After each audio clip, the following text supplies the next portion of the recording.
will start the third module of this course, Group Dynamics, that is interpersonal attraction and social relationships.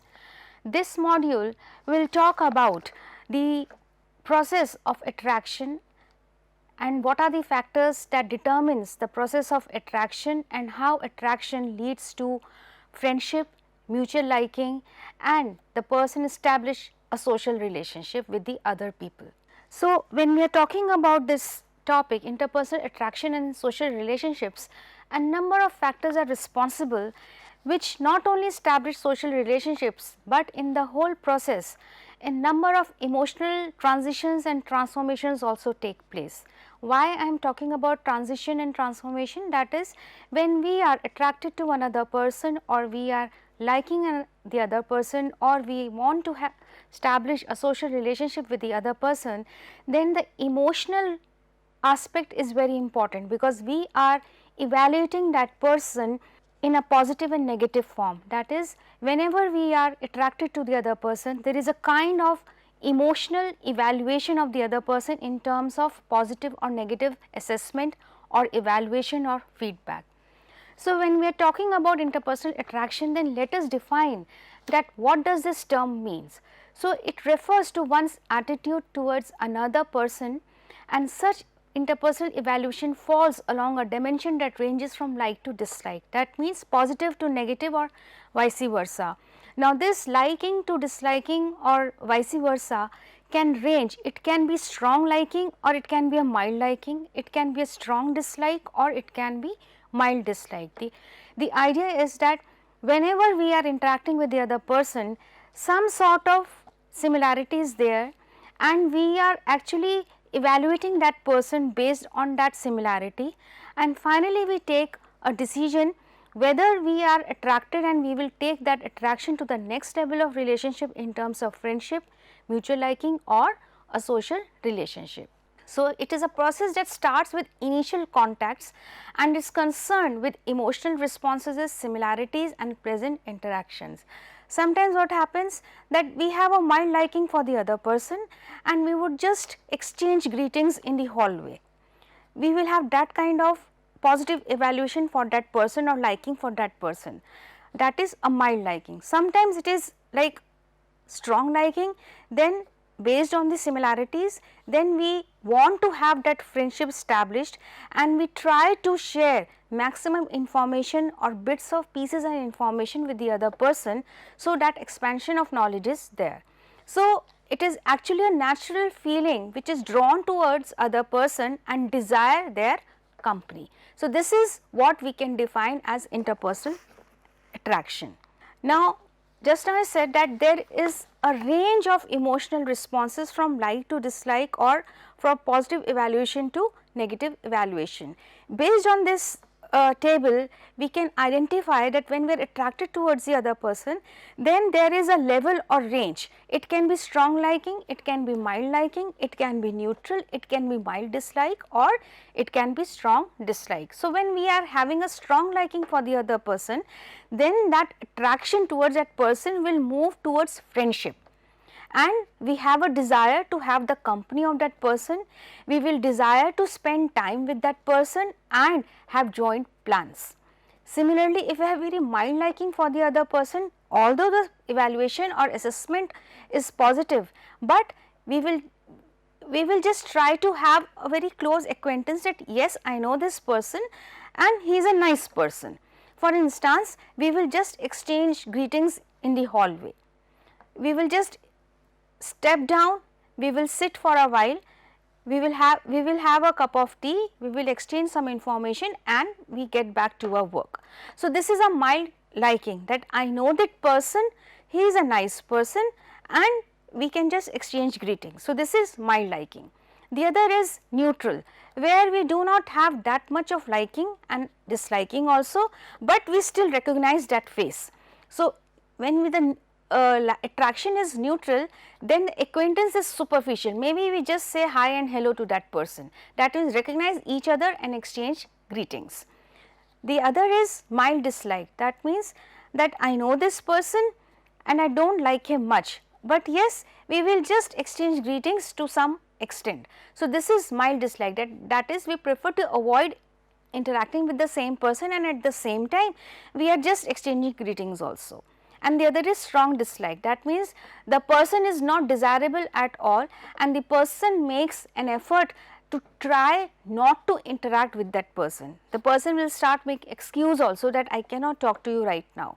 So, this is how this level of attraction has been identified, that when the range of emotional responses is spreading to a larger extent, that is from strong to mild to neutral, mild dislike and strong dislike, then the interaction also varies from person to person.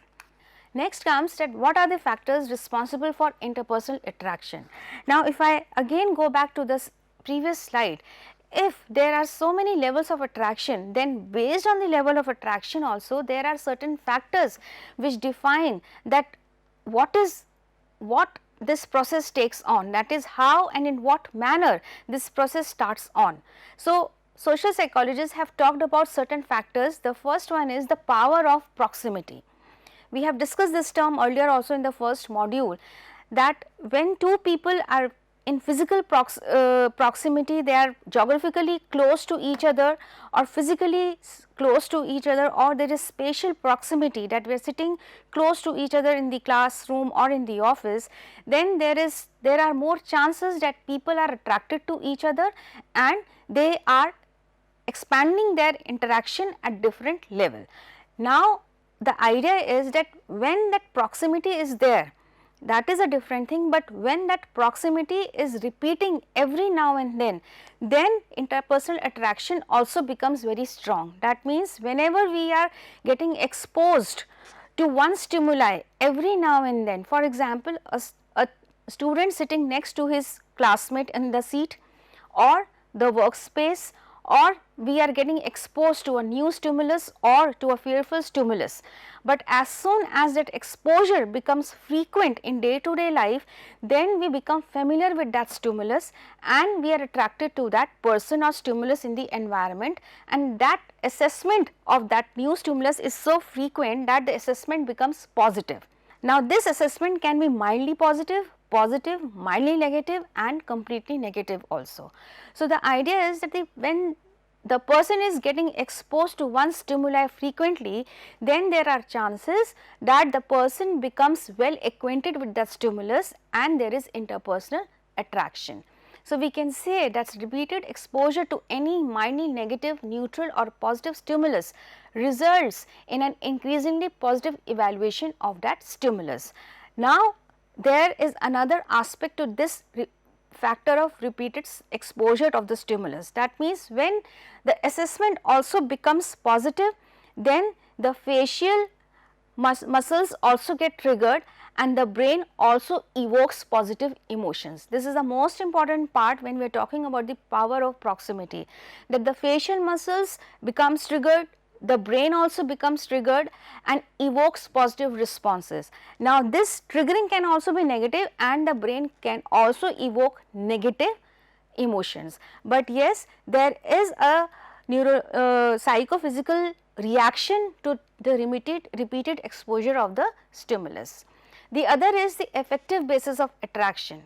That means that what is the intensity of that emotion that we feel towards the other person. So, the idea is, when we are talking about the affective basis of attraction, it also talks about an individual's emotional state, how you are feeling in a particular moment and how you are reacting to the other person in that particular moment. That means, when we are happy, when we are sad, when we are fearful, when we are gloomy, then all these affective states of an individual also impacts the assessment of the other person, and that affects the process of interpersonal attraction. So, when we are talking about affective basis of attraction, then let us define that what is affect first of all. So, affect is an individual's emotional state, what you feel in a particular moment. I am feeling happy, I am feeling sad, I am feeling fearful, I am feeling very gloomy. So, I am not feeling well as well, because physically when you are unwell, then also it affects an individual's emotional state. So, when we are in a particular emotional state, our evaluation of the other person in that situation or the assessment of the situation in that particular moment also varies extensively. So, the affective basis of interaction talks about that in whatever affective or emotional state we are in, that influences our perception, that influences our motivation, that influences our decision making. For example, if I am in a very bad mood and I have to assess the other person, maybe my bad mood will influence my assessment or perception about the other person, or it can be vice versa, that if I am in a good mood, then maybe the assessment of that other person will be positive evaluation. So, this is the affective basis of interaction. Now, here the affective basis of interaction has two major aspects, the intensity and the direction. That means the strength of the emotion. Pain is very high, low, or you are extremely happy, or you are just contented. And the direction, that is whether the emotion is positive or negative.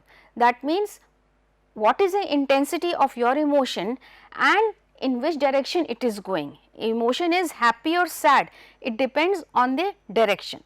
So, when we are talking about the affective basis of interaction, then intensity and direction are the two major aspects that we discuss in a very significant manner.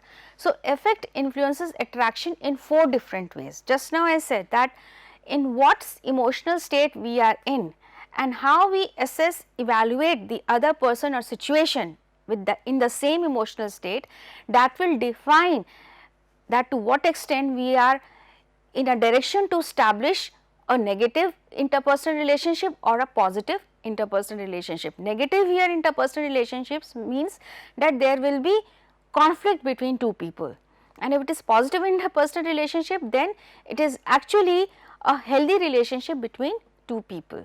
So, when we are talking about that what is the influence of that effect on establishing a social relationship, then we can discuss this in 3 major ways. The first is the direct effect, it is the indirect effect and the associative effect, and the last is stigma. Sometimes we try to just take on the perception of the whole world and society, and then we try to discuss or evaluate the other person. That means based on some preconceived notions of the group or the society, and we try to evaluate the other person, that is the stigma. It is a negative term basically which refers to any personal characteristics that at least some other individuals perceive negatively. What others think about one person, I will also start thinking in the similar way. That means that tag, that stigma is there about the assessment of that particular person. Now, this stigma can be based on physical characteristics, it can be based on individual's behavior dispositions, that he is not an honest person, he is not a simple person, or he has some physical disability, or based on some race remarks. So, let us move on that how affect influences attraction in 4 different ways. Now, this is the diagram that discuss about that how affective state influences interpersonal attraction in 4 different ways: direct, indirect, associated and stigma. If I go by this diagram, so there are 3 aspects: the stimulus condition, the emotional response and the attraction response. Here the attraction response is actually the evaluation or assessment of the person or the situation. So, if I go by the first example, that affect arousing stimulus, that means what is the situation or what is the stimulus in the situation that is arousing a particular response. For example, in this diagram it is that affect arousing stimulus is a delicious chocolate cake. How you will feel in the bakery shop that there is a delicious cake in on the counter. Definitely when you are fond of sweets, then there is assessment or evoking of a positive response.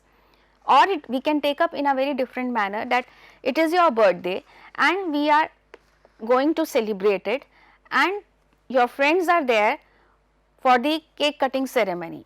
Now, obviously you are in a very positive state of mind, or your affective state or emotional state is very positive because you are happy.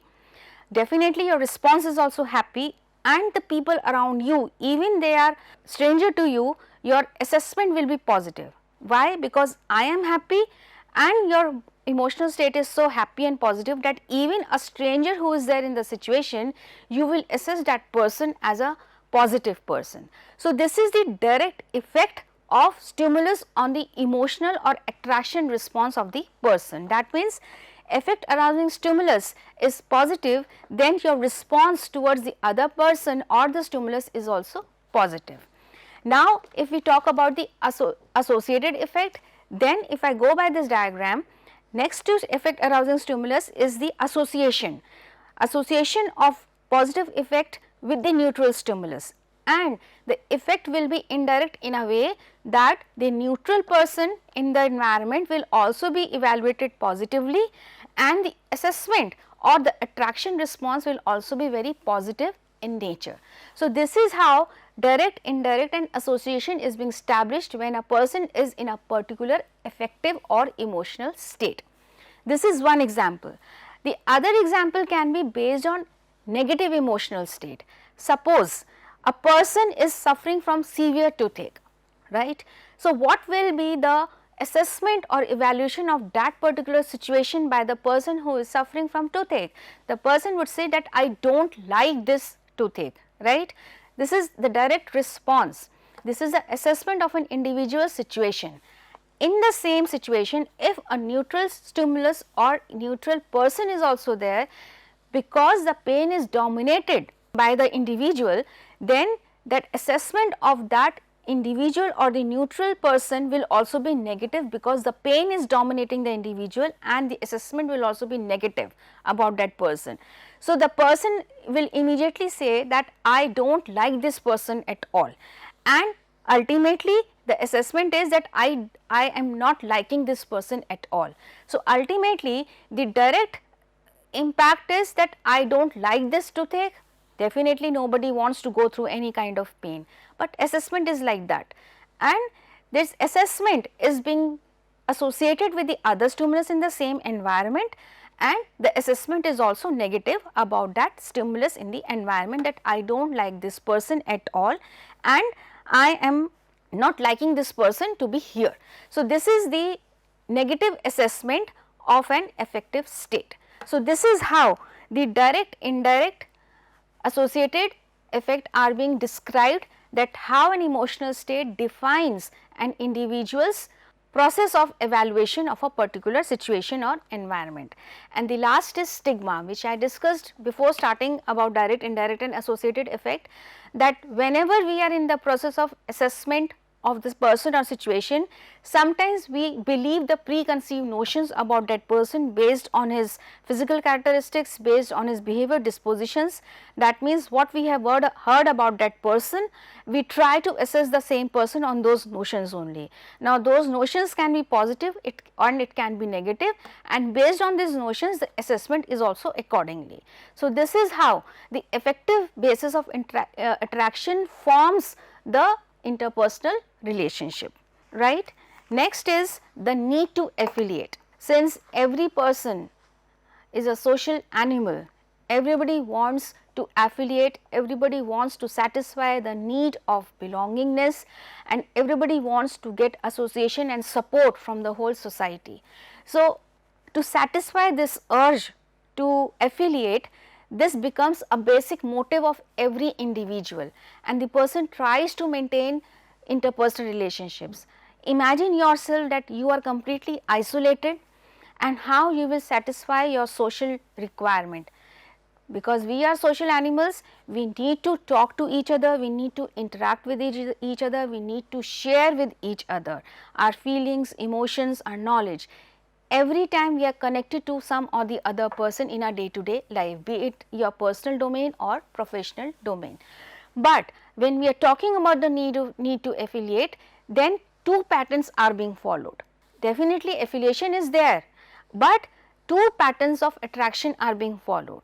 The first is superficial acquaintance and the other is close acquaintance. Now, superficial acquaintance is that, again I am just repeating with the same example, that I know this person and we are just exchanging greetings in the hallway.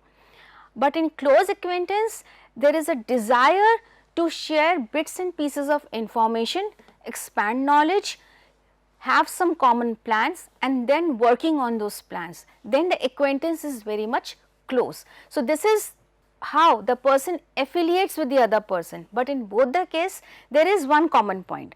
That common point is that whether acquaintance is superficial or acquaintance is close, ultimately sense of affiliation is there. Even exchanging greetings in the hallway, there is some sort of affiliation, although superficial or very small degree. And the other is close acquaintance, which is actually a deep acquaintance. There is deep down level more attachment, more connection, more expansion of knowledge between two people. Now, when we are talking about this need to affiliate, then people tend to express these motives in three different forms, because this is a basic motive of an individual. Then it is actually about how a person satisfies those motives, even it is close acquaintance or superficial acquaintance, how the person tries to satisfy those motives. He has three different ways, the person has three different ways to satisfy those motives. The first is explicit motive, that it is a need for positive stimulation. The person will approach people to interact, to share information and get more support from the external world. That means he is more outgoing and sociable to gather that support and satisfy his need for affiliation. The other is implicit motive. There is a need for social support and people to interact in close context. That means the person is very much silent in his move, although the need for affiliation is there, but the person is very much activated in a very subtle manner, that how the person can satisfy. Maybe the person is docile, but yes, in a very subtle manner the person will maintain his interaction with the external world. And the other is social comparison.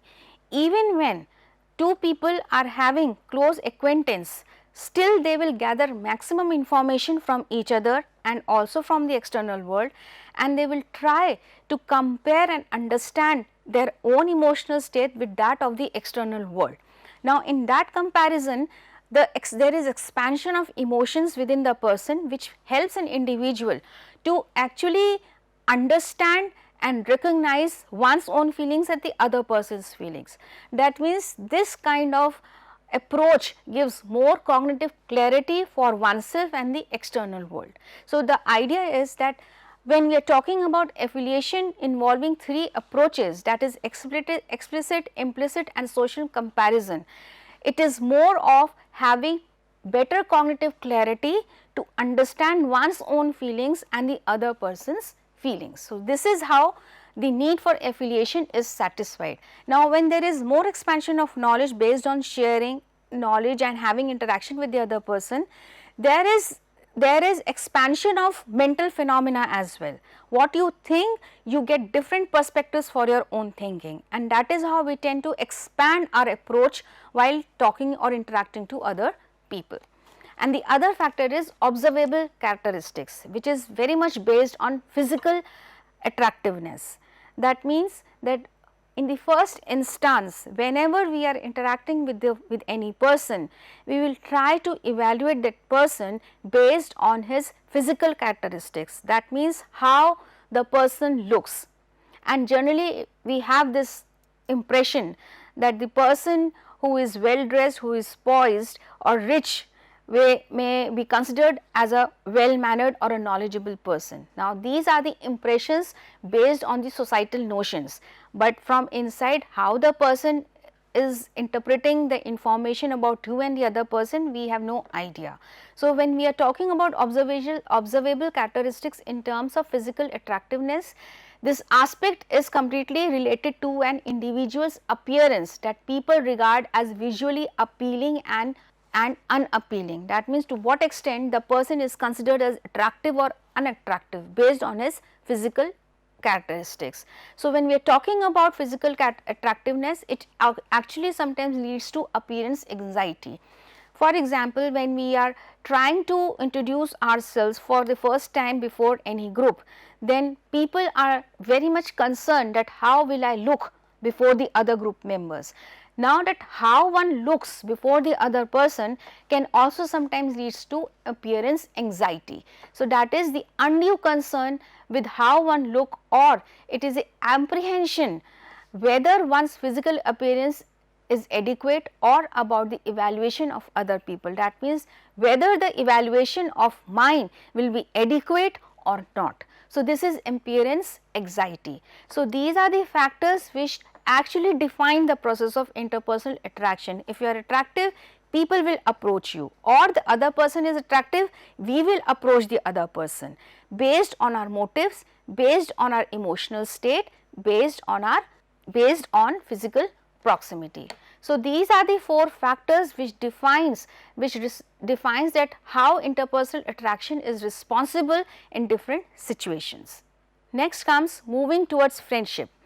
Once that interpersonal attraction is established, that means when two people have positive or negative assessment of each other, and if the assessment is positive about the other person, then that level of interaction moves to the next level, that is similarity, and they try to establish friendship and then have a mutual liking. So, this is a step by step social process. First of all, we are attracted towards the other person. Once we experience some kind of similarity with the other person, then we move on to the next stage of attraction or establishing a social relationship, that is friendship. So, the next step is that after that close proximity is involved, established, then comes a more level or higher level of sense of communication between two people. That is the degree to which the interacting individual discover the areas of similarity and the extent to which they indicate mutual liking by what they say and what they do. Just now I said that it is a social process as well as a very slow process. Initially the attraction is there, maybe positive evaluation or negative evaluation is there, acquaintance will be superficial, then gradually it will reach a close acquaintance. As soon as a close acquaintance is there, more positive evaluations are there, and the next step will be that people try to communicate with each other, they try to interact with each other, and when that communication level increases, it raises its bar, people tend to realize that there is so much of similarity between two people and they develop more liking for each other. So, it is a process basically, that how step by step a person goes slowly to establish a social relationship. So, similarity is there is a better sense of friendship and there is more sense of mutual liking. Now, how that similarity is being defined, that also depends on certain factors. The first is similarity, the other is affective or emotional basis of similarity, and the other is mutual liking and slime effect. Now, these factors are something which also defines the degree of similarity.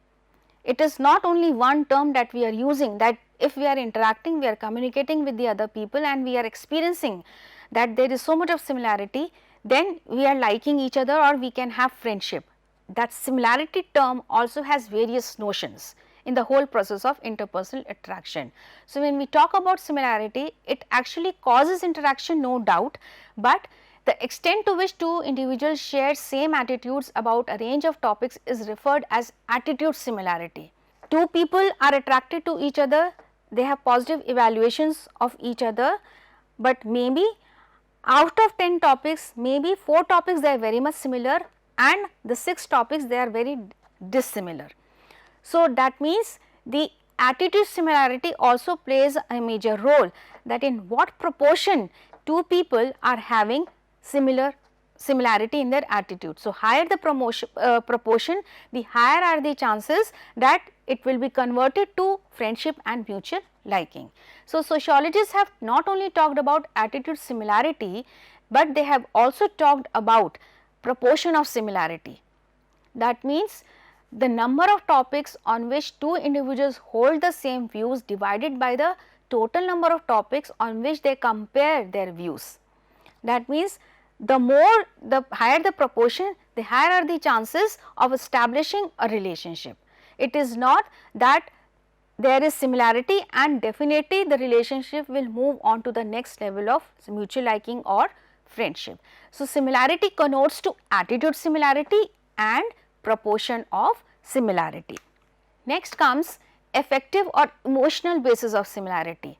Initially it was affective basis of attraction, right. Here it is a very different concept we are discussing about. It is about affective or emotional basis of similarity, which is actually based on balance theory, which we discussed earlier in the first module by Newcomb and Hyder, that how people, when they are attracted to each other or they are in group, how they tend to make efforts to maintain that balance in the similarity.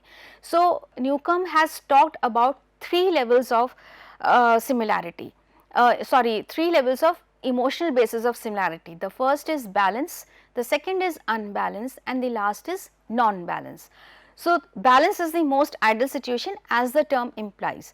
So, this formulation states that people naturally organize their likes and dislikes in a symmetrical way. That means, when people understand they have maximum number of similarities based on the topics of attitudes, ideas, beliefs, value system, then they try to make or maintain and restore that balance for in long run, so that the relationship can be converted to friendship. So, this formulation states that people naturally organize their likes and dislikes in a very symmetrical fashion, and that is when two people like each other and find that they are similar in some specific aspects, this represents balance. That means, similarity still exists between two people, but they are maintaining the proportion of similarity in a very balanced manner. That means, dissimilarity also exists, but they are focusing more on the similarity. That is emotionally pleasant. Now, if the situation we reverse, that similarities are there, but we are more focusing on dissimilarities, then it leads to conflict, and people try to experience unbalance in that relationship. So, when two people like each other and find that they are similar in some specific aspects, the result is imbalance, which is emotionally unpleasant.